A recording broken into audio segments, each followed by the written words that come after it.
Good morning, everybody, and welcome to Living Astrology with Janet Hickox. It is time to grab your cup of coffee or your tea or your water, sit back so that we can have a chat about what is happening in the stars above us. And of course, sitting to my in front of me is Pia and Cullen from the Pleiadian-Earth Astrology and from the Pleiadian-Earth Calendar. And welcome to you, Pia and Cullen. It's great to have you. Happy New Year. Thank you. Always fun to be with you and your viewers. And we're hoping this will be a good year. Wow, it is. You know, my day this morning, it's only 8 a.m. Pacific time, and I get up at 6 a.m. almost every morning, even when I don't have to, God help me.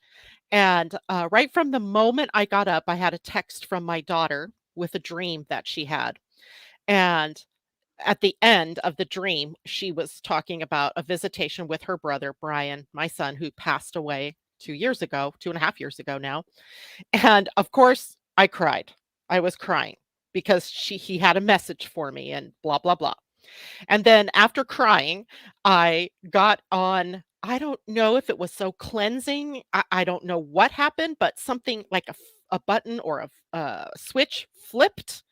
And now I'm on this high. And my life has transformed, although I can't completely share with everybody yet about how that's going to look. It's amazing. And then I remembered today the Sun and Pluto begin their conjunction at 29 degrees Capricorn, only to come together tomorrow in 0 degrees of Aquarius. Of course, our lives are being turned upside down today, and maybe even yesterday, and maybe Saturday, Sunday, Monday for a while. So it is kind of exciting. It's a little daunting.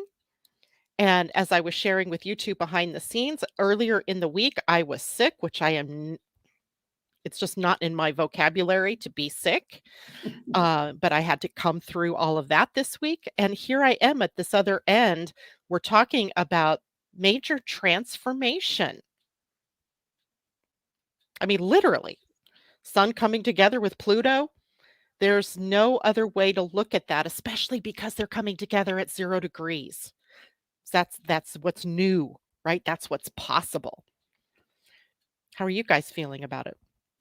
Well- Exactly like you are, aligned with the fact that it's a major transformation that we can't define, put our finger on, even understand at a physical level, even though we may grasp it mentally.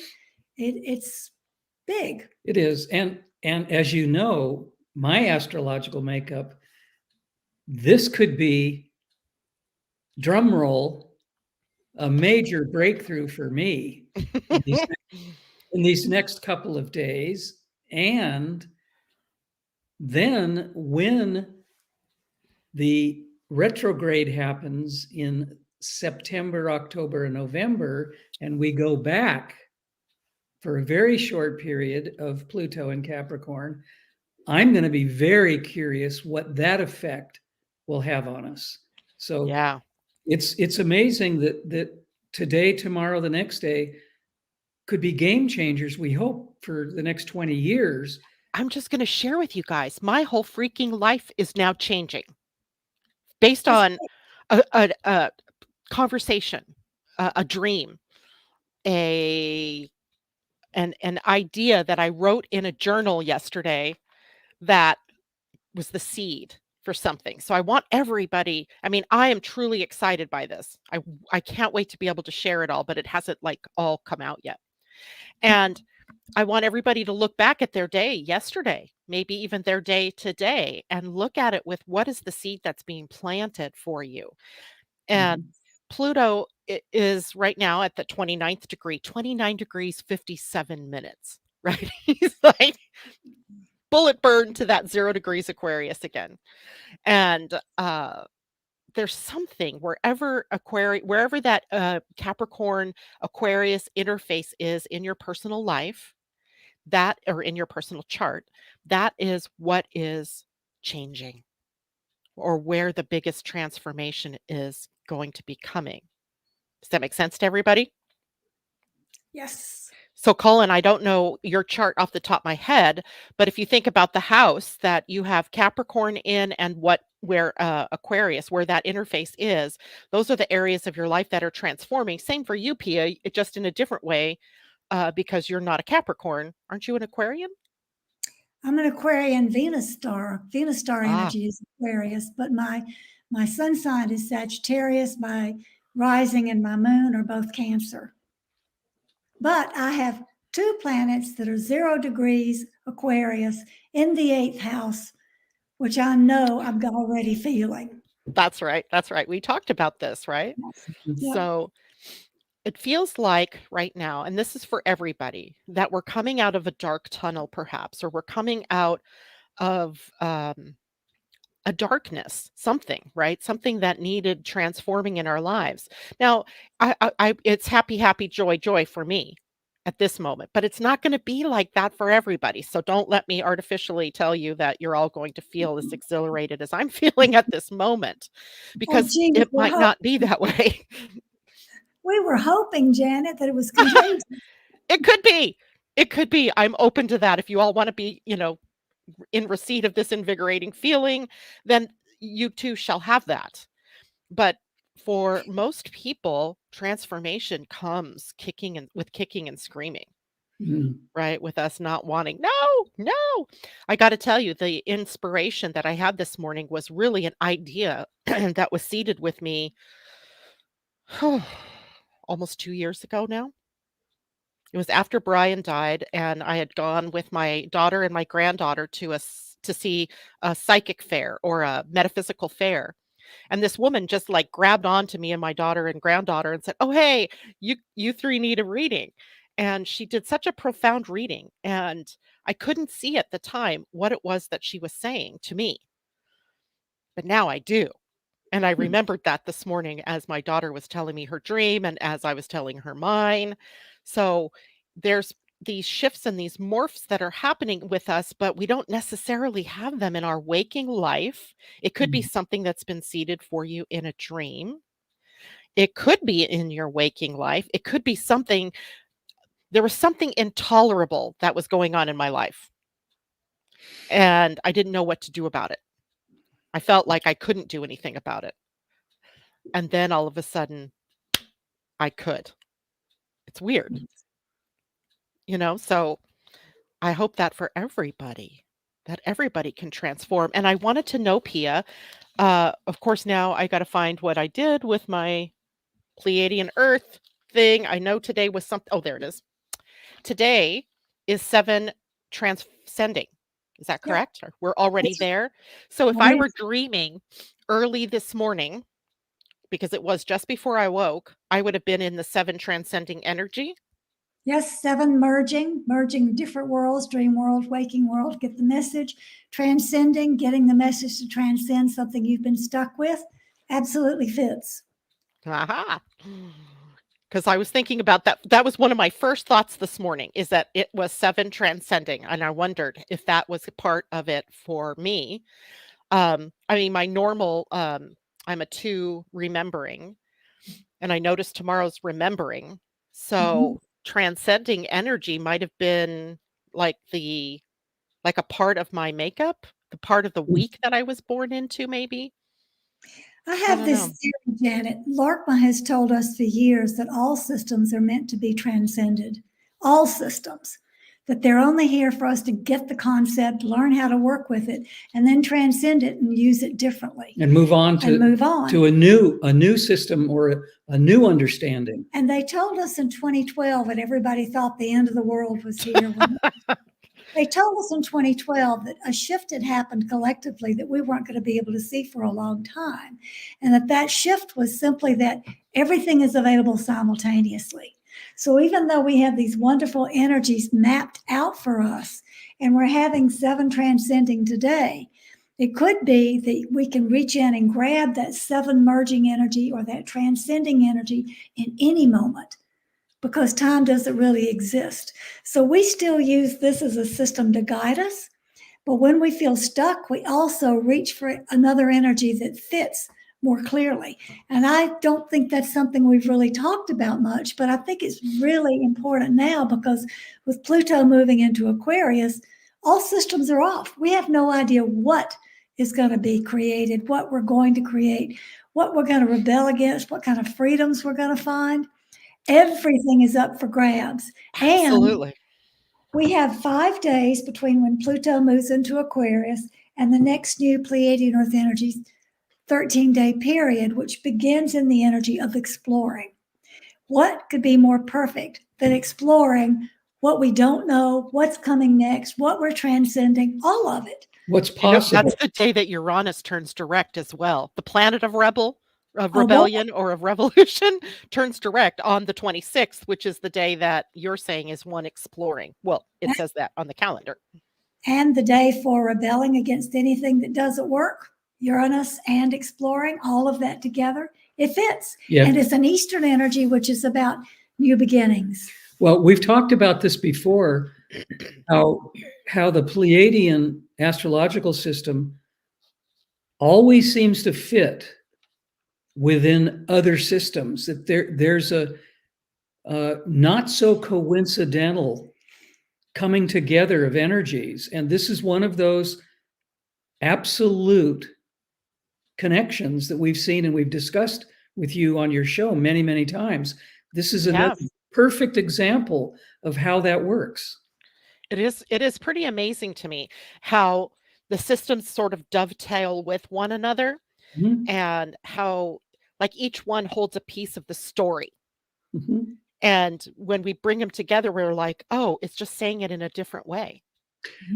I love this concept. We believe in the work that we've been involved with for so long, that there's only really one truth, one cosmic truth, whether that's people believing that love is the highest energy in the universe or whether trust is the most important thing. It doesn't really matter. But the interesting thing is there are many ways to get to the same truth. And that's what we're talking about right now. Different systems that are echoing the same energetic experience. Yeah. And that's really important. We have to also understand, and this I say to everybody because, you know, I'm so filled with excitement around the potential for Pluto in Aquarius. But anytime Pluto moves into a new sign, we get the rubber band effect first. So remember when he moved into Capricorn back in 2008, what happened? A huge crash of systems, the mortgage crisis, the financial crisis, corporations, one after another going out of business. Cullen crisis. The 5 Yeah. planets born, the Cullen crisis started. Oh, the Cullen crisis, right? So what we need to be aware of and likely okay with is the crisis that will come up originally here with this move.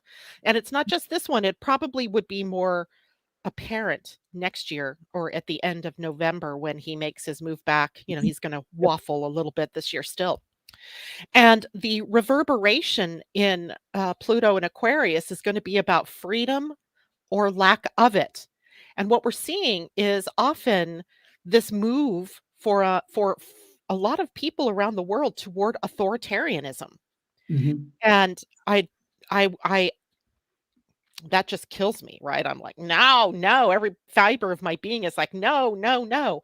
But that is going to be the blowback, right? The blowback is going to be, wait, these we don't need to be told what to do. We don't need to be told what we can do with our bodies. We don't need to be, you just fill in the blank, right? We're sovereign beings. So eventually, we're going to see people rebound from that kind of disturbance that will occur first with the Pluto energy in Aquarius, potentially, right? Potentially, it's all potential, but we're already seeing it, right? We're already seeing some of the signs on the walls about, you know, people still rejecting moving forward into a future. They're still trying to hold on to the past. And not in a healthy way either. I mean, there's nothing wrong with the past. We learn a lot from that, but we're still holding on in some respects to it in a very negative way. So I thought it was worthwhile if we talk about what are the characteristics of Aquarius one more time, y'all, because you know you've already heard it. But let's talk about that. And then the context of the sun, the brightest light in our solar system for us, um, and its conjunction to Pluto, the furthest planet in the same system, and or at least of the known planets. And let's talk about what that means. So we have a new era, an era of transformation and evolution birthing as we speak. We got a little taste test of it last March through June. And we have another stronger little nibble of it this year because Pluto will actually make it to 2 degrees of Aquarius before he retrogrades back to 29 degrees of Capricorn. That 29th degree, we can't seem to let it go. Um, so it activates themes for all of us in our lives personally because this is really collective changes, but it's you're part of the collective. So you have a part in all of this. And the themes are freedom and innovation, revolution, awakening. And those are all associated with Aquarius. And in human design, that's also being echoed, right? The nodes, the north node of the moon is moved into the gate 51, the gate of shock or awakening, right? It's about awakening. So people getting shocked. Like I was shocked with this thing that came to me this morning, but it's really an awakening. It's not the kind of shock that people normally think of. Now, the sun representing our identity, our vitality, and our purpose, all of us collectively as have a purpose, while Pluto representing the hidden, the power, the shadow, and the regenerative energies, when they come together, they're challenged. We're challenged to confront our deepest fears, perhaps, our desires, our motivations, and to express ourselves authentically in the world. So we're all being impulsed with that kind of energy. I can't help but think that 7 transcending is a perfect day to have this all sort of being orchestrated for us. Janet, I have an image that may be kind of silly, but I keep getting this image as you're talking Uh-huh. about what the sun's doing in this position of conjuncting with Pluto.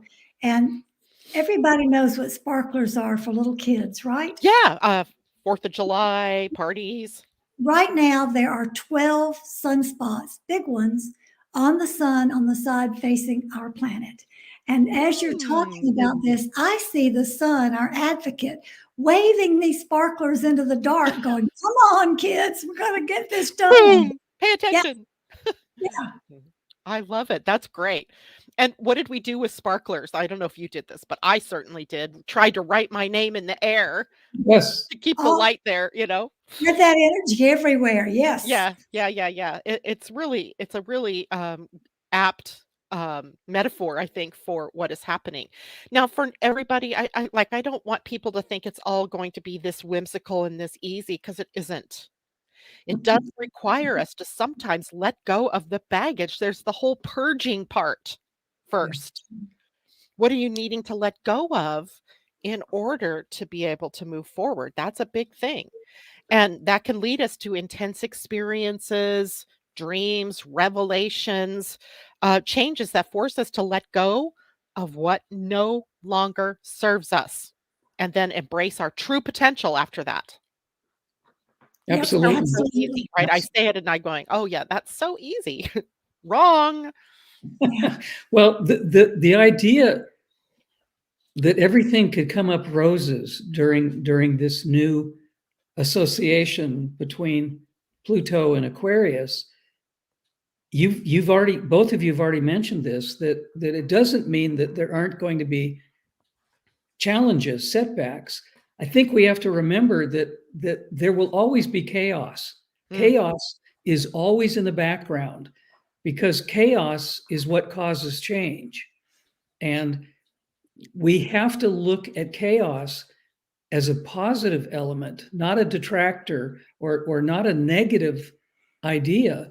There will be chaos in the freedom that we're talking about, in the switch from control, rule, all of the things that have been going on for these past 16 years.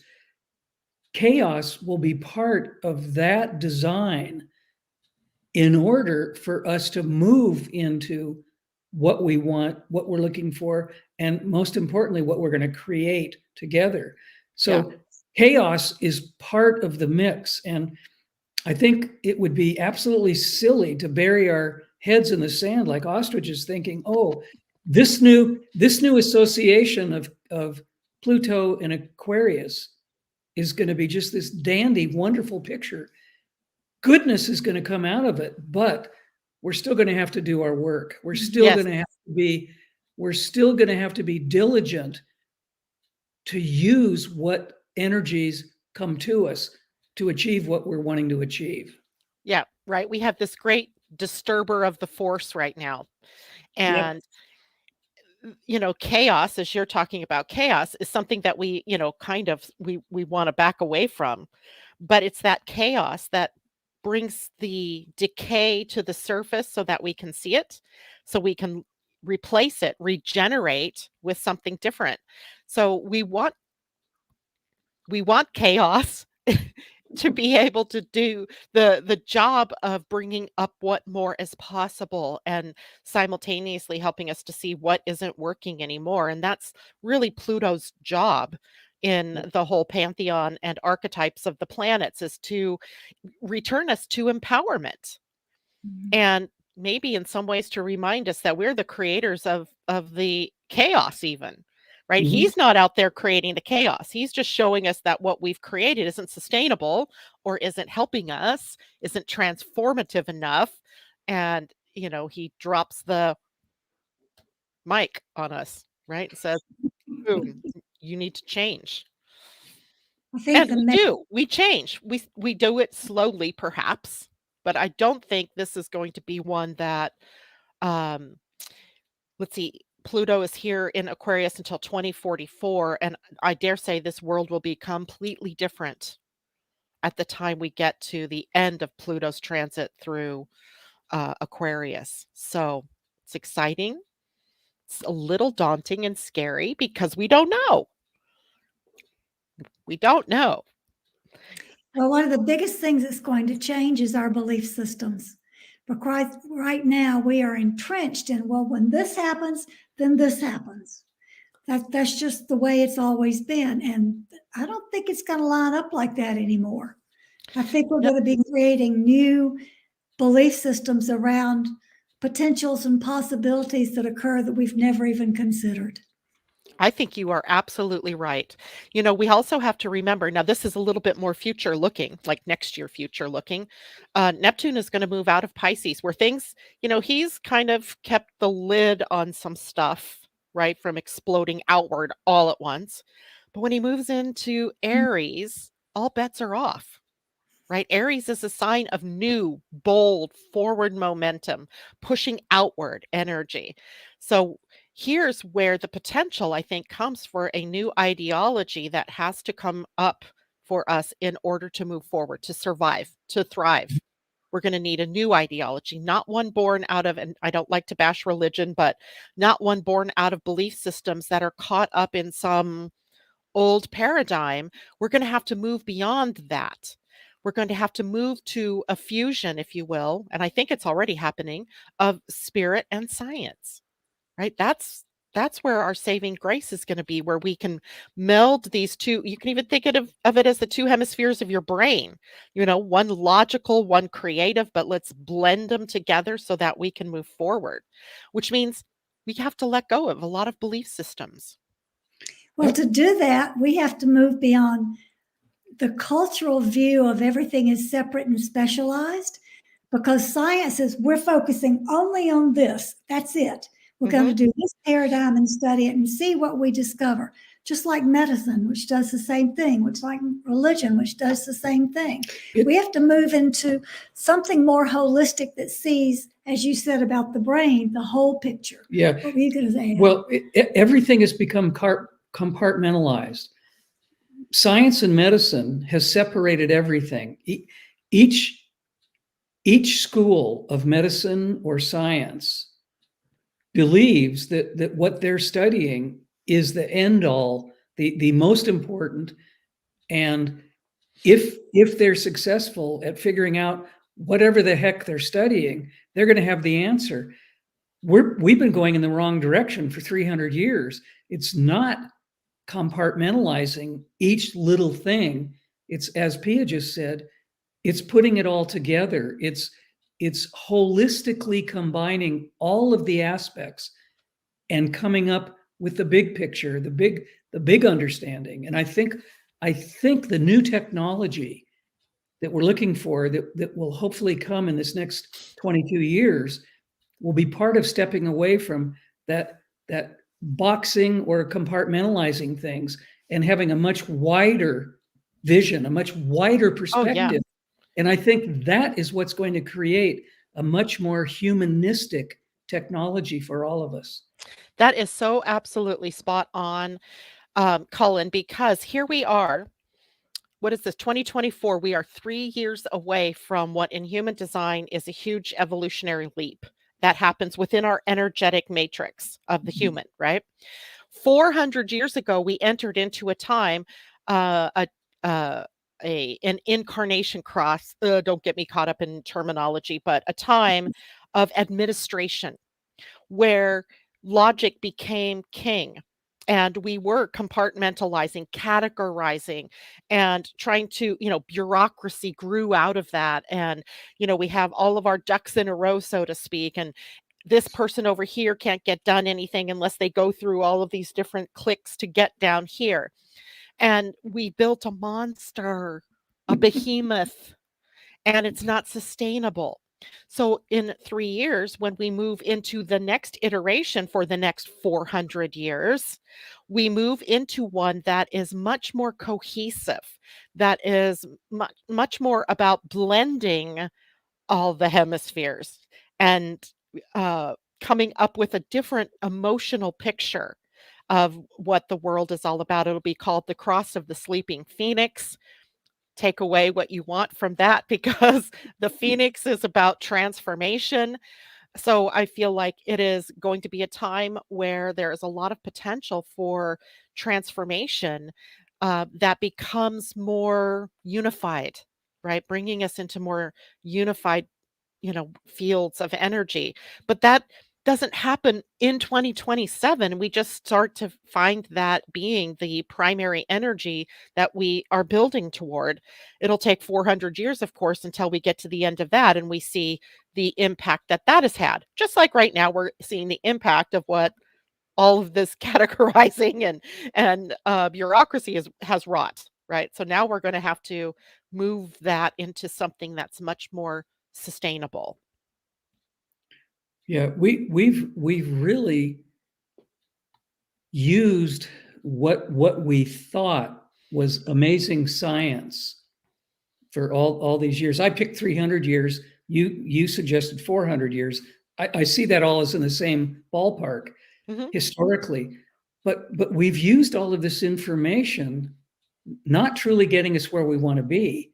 I think it was an impediment. I think it actually caused us to not reach the potential growth or the potential evolution that could have been possible. And I think the idea that you suggested of melding science and spirituality together is incredible.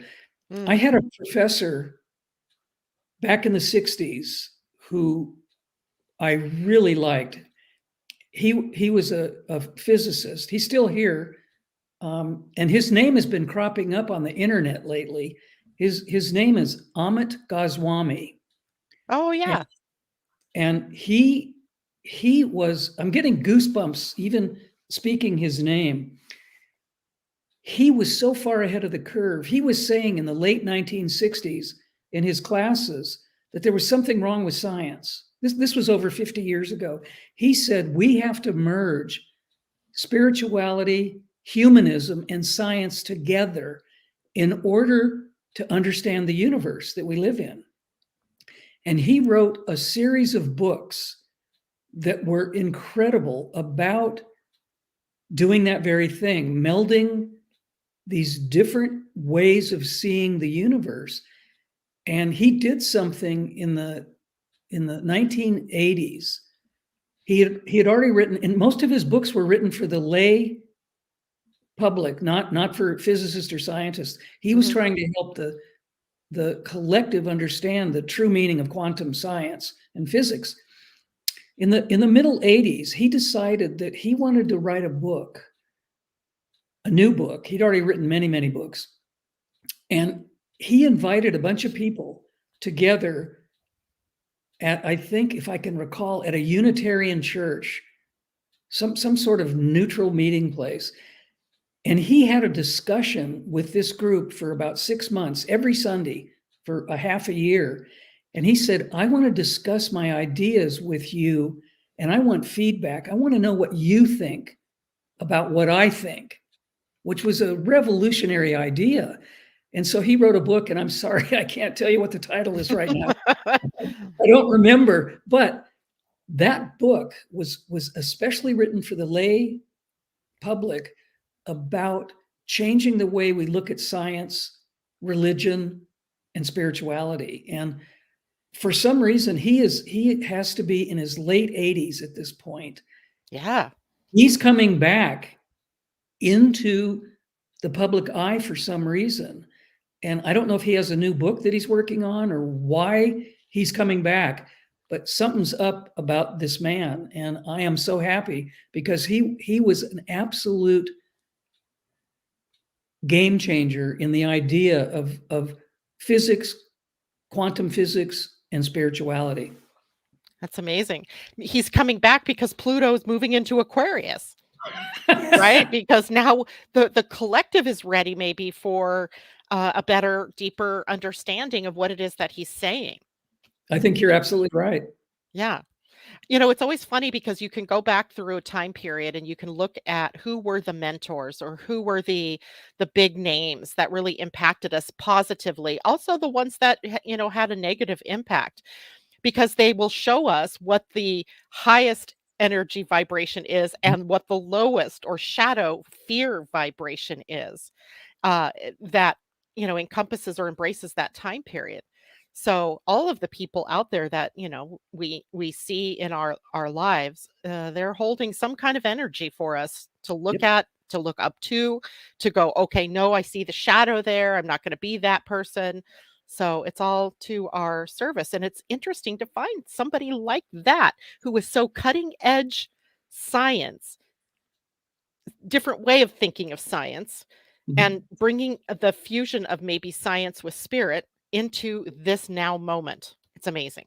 It is. And you're absolutely right. It's on target, timely. There's no chance that this isn't why this is happening. So I'm probably making a bad stab at his name, but people out there are asking us what his name was. So I'm going to put it in writing, and then I'm going to show it so you guys can look at it and tell me, is that right? Let's see, I got to show it on there. Are you seeing that? It's IT instead of ET. Amit. Okay, Amit. And Goswami is correct. Woohoo! Let's hear it for. Okay, so let's rephrase that then. Amit Goswami. And let's see, I'm going to hide that one and put this other one out there so that people can look him up and find out what the books are that he's written. And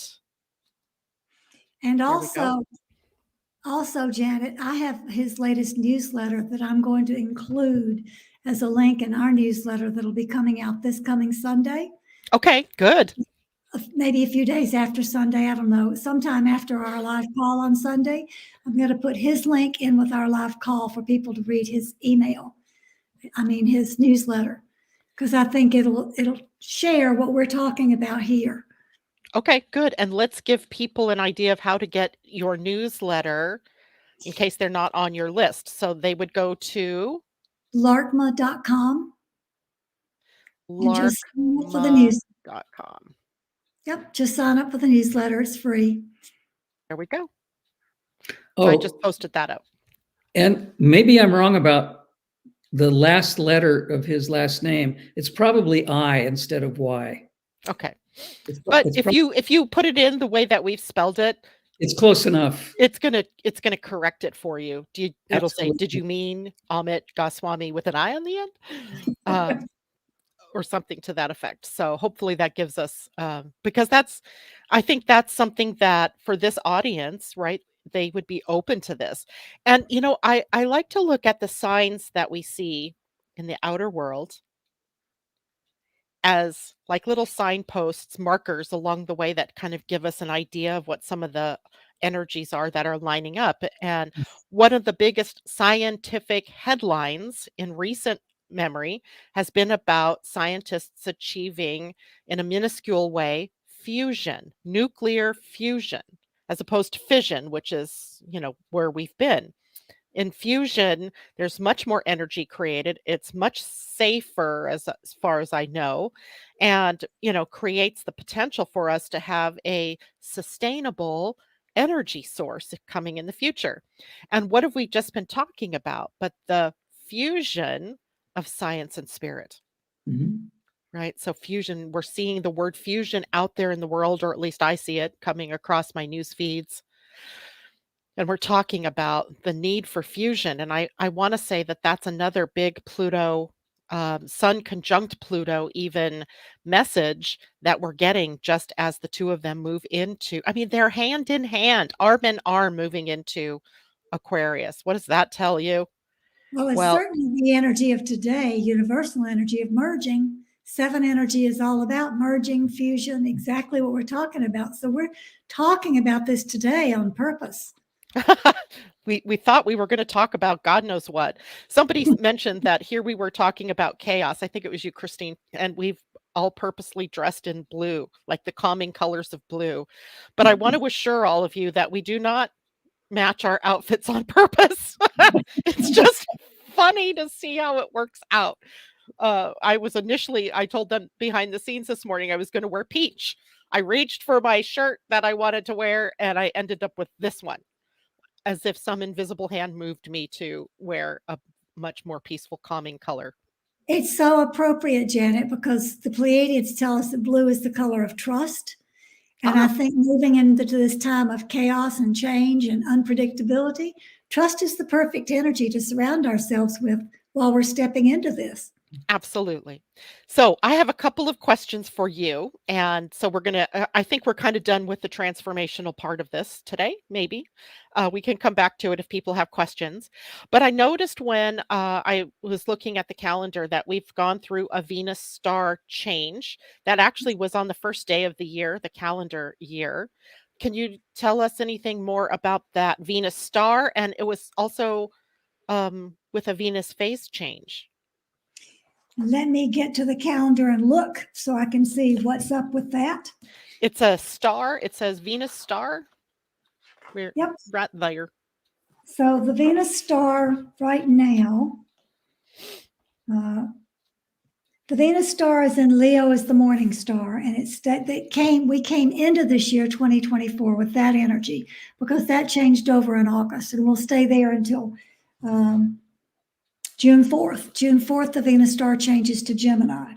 The Venus phase we are in right now lasts until April the 16th, and it also was a carryover from 2023.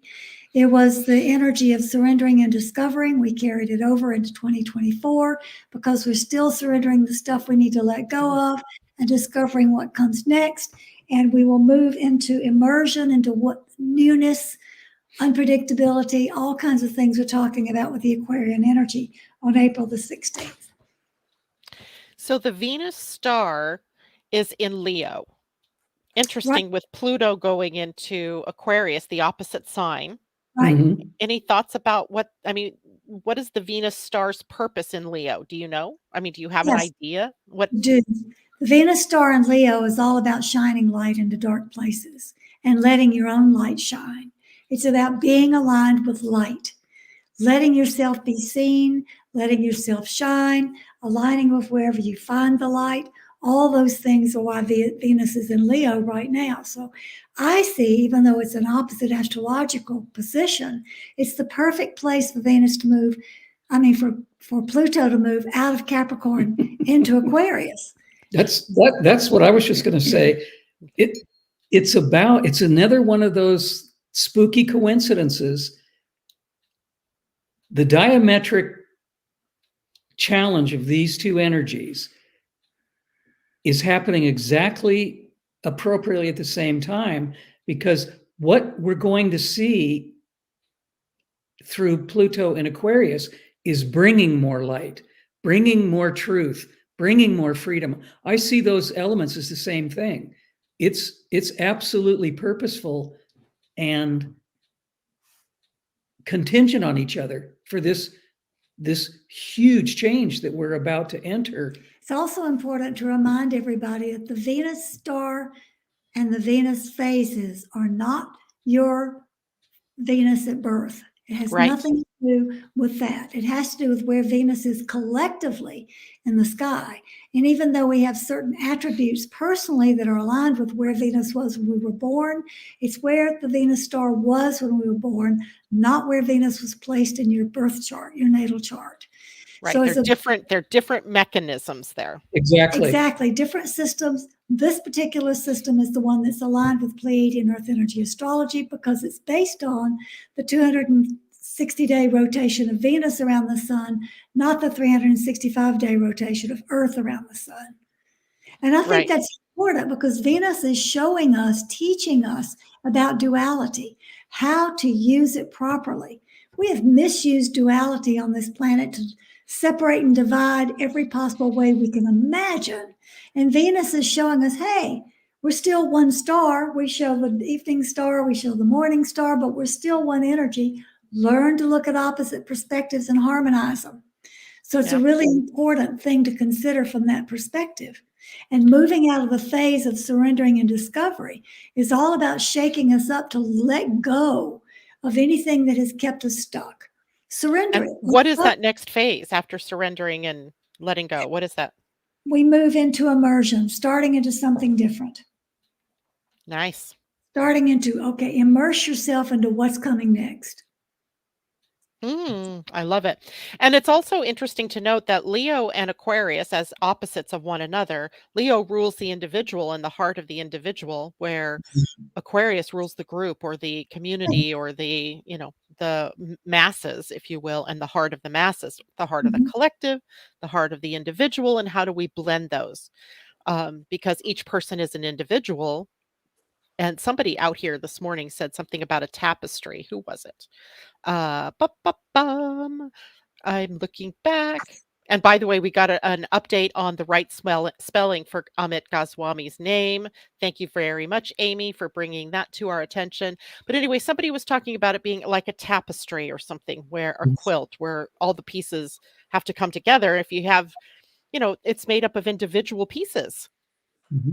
And without those individual pieces, we don't have the whole. So it seems that would be a big balancing thing for all of us to recognize that we need all the individuals, no matter their sexual orientation, their race, their skin color, their tastes, their sexual identification. We need them all because they're all part of the whole. Big lesson. Now, so immersion, and that you said is there until April. Is that correct? Okay. There was another question I had about the Venus star. Does that work differently with each one of us based on our own Venus star? Well, we have always to look at any of our systems, whether it's, Western astrology, Pleiadian-Earth Energy Astrology, human design, all of it. You always have to consider the individual things that are playing out in your life for your evolution. So yes, there is an individual component. You have an individual Venus phase where you were born that impacts how you see the world. So you have this overall infusion of the immersion energy or the surrendering and discovering energy. But how we deal with that and reflect on it from our own perspective is the individual aspect of that. So they both do play out. There is an individual perspective from the phase of Venus that you were born into and from the position of the star when you were born. Both of those have individual components. But the collective is where we're more focused right now, so that we can use our individual perspectives to be able to harmonize everybody. Very good.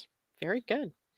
So, this idea of immersion and the idea of Leo's individuality and heart-centeredness can play out differently for each person, just as I would Yes. expect, right? It could be, Yes. there's not a place in your chart that we can look at that says, oh, hey, this is where this is happening. But you could look to where it is that you're feeling your heart is needing to come into alignment with something as a key clue as to how this is going to play out for you. Mhm. Well, particularly while the Venus phase is in surrendering and discovery, that's a particularly important piece because all of us have something that we cling to that we think defines who we are. And we might need to let that go.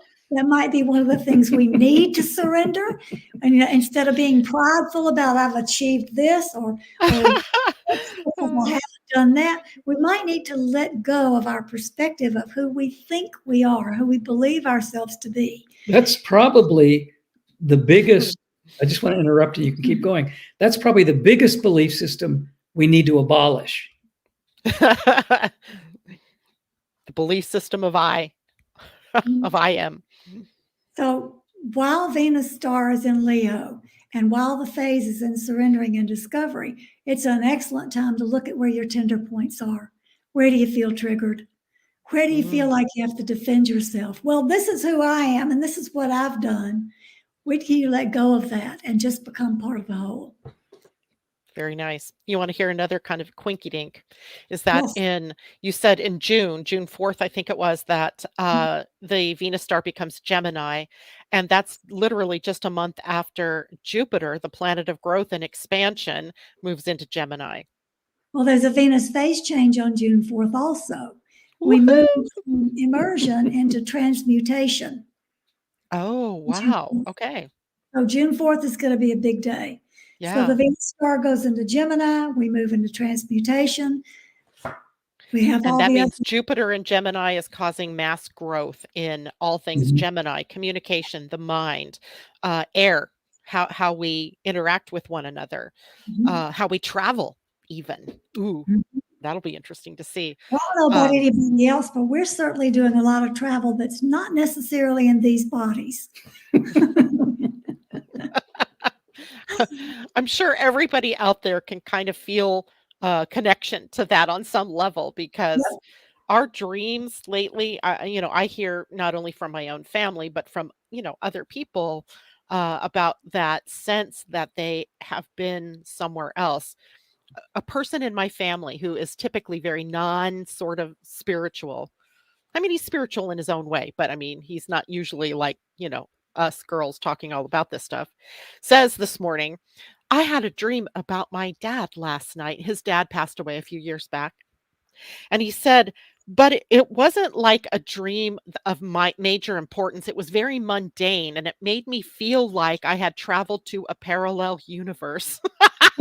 It's like, oh Well, my God, Aaron, I have to talk to you later. Um,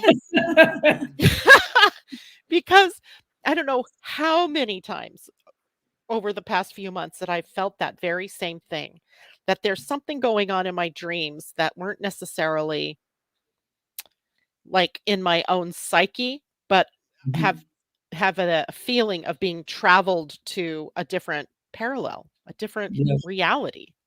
It's kind of bizarre. And then to hear that from someone who's really pretty much not into that stuff was pretty weird. Yeah. Well, we're hearing this pretty much worldwide. People are beginning to say, I haven't had these experiences before, but I feel like either in my dreams or in my everyday life or in deja vu situations, I'm doing things in other places that I wasn't aware of before. It's cropping up with many, many people at this time. Yeah. People out in the audience, they're saying the same things. LS says, my dreams have been so intense and vivid, lots of traveling and such. And, people are hearing or feeling getting the sense that things are culminating, that things are coming up. Um, And Pauline says, yeah, my cosmic being discovering many parts from so many eons, from so many different, parts of Mhm. herself. So we're all feeling it. We're all experiencing it. And I think it just gets, I don't want to say worse because I don't think it's a bad thing, but it gets more pronounced. Mhm. And in human design, as we were talking about at one point here today, the nodes, which are sort of the harbinger of the collective shifts that are happening for us, right? Where is our destiny or our evolution in consciousness taking us, is sitting at a gate that's very tricky. It's the gate 51, which is a gate of shock or awakening. And it is a place in our chart that forces us to become more spiritual, right? So imagine somebody who gets shocked by a diagnosis, let's say, of cancer. And I'm not saying that's what everybody's going to have out there. And they're shocked by it. And it causes them to shift their point of view on life in general, on Mhm. their belief systems, on how they treat their body, how they treat and value their family. So many different shifts happen from just one shock, right? And it doesn't have to be that kind of big shock that happens, but some people will experience that level of kind of shock. Others will it'll be these little awakening pieces where an epiphany occurs or an aha moment. Another great word for this time period is breakthrough. What are we Mhm. breaking through to? Or what are we breaking free from? And everybody is experiencing this right now. It's not like, "Oh, I don't have gate 51, so no, no problem." No. You all have a gate 51. It's just whether it is defined already by another planet, and if it's not, it's suddenly being defined by the North Node, a part of your destiny being revealed to you in a way that is an awakening, that is, possibly shocking. I think if we all get really, really quiet when we first wake up in the morning, instead of Mm, spending time jumping into what do I have to do today or just getting into the doing mode, if we just spend time being in the quiet, I think amazing insights are coming through. Insights that have to do with multiple lifelines, lifetimes, dimensions, people, ourselves. I think amazing insights are beginning to open to us, or portals are opening to us to be able to experience a deeper and broader level of understanding of everything. yeah. It is this whole of the year of 2024 seems very pivotal to me. In fact, that Mhm. was one of the first words I used in describing 2024 is pivotal. And because it presents us with so many opportunities to change, to engage evolution more consciously, to be a more conscious player on the field of Earth, as opposed to being the victim of what's happening on the planet or not, thinking that you need to be involved with what's going on the planet. So pivotal. It'll be so interesting when we get to this conversation in December of 2024 to see all of the things that have been revealed and all of the changes that have been wrought Mhm. in the planet, none the least of which is an American election. America having just gone through a Pluto return that still is not done, and seeing how it is that that plays out for us here, and how it plays out in other countries around the world in response to the changing pressures in every phase of other countries. I think we may be shocked. Yeah, I think we might be. Shock really only lasts that gate lasts until May, so I think with all the shocks are happening, and then it's the settling out of said shocks that occurs from May on through December.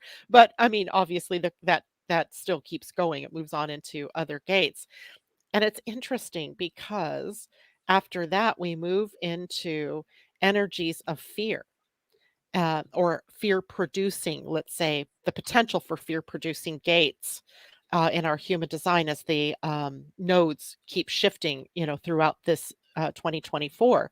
So the pivot here is about releasing fear.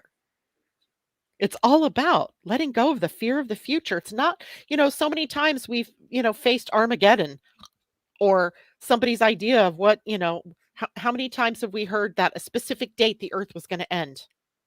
Like Mhm. some religious guru says on October 16th of 2020, or I can't remember what year it was actually, the earth is going to end. The end of the Mayan calendar, the earth is going to end.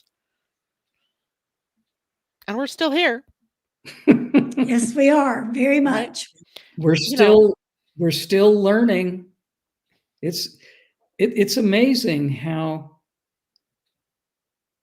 adaptable the human race is, even going through all these changes, and especially in the past few years, the dramatic changes we've gone through.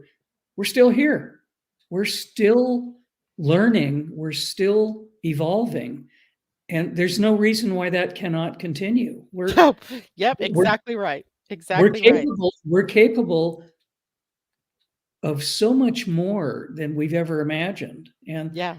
I hope that this year is the beginning of understanding that we're more powerful, we're more creative, we have more ingenuity than we've ever given ourselves credit for. And I hope 2024, moving into 2025, will actually bring this into more of a realizable reality.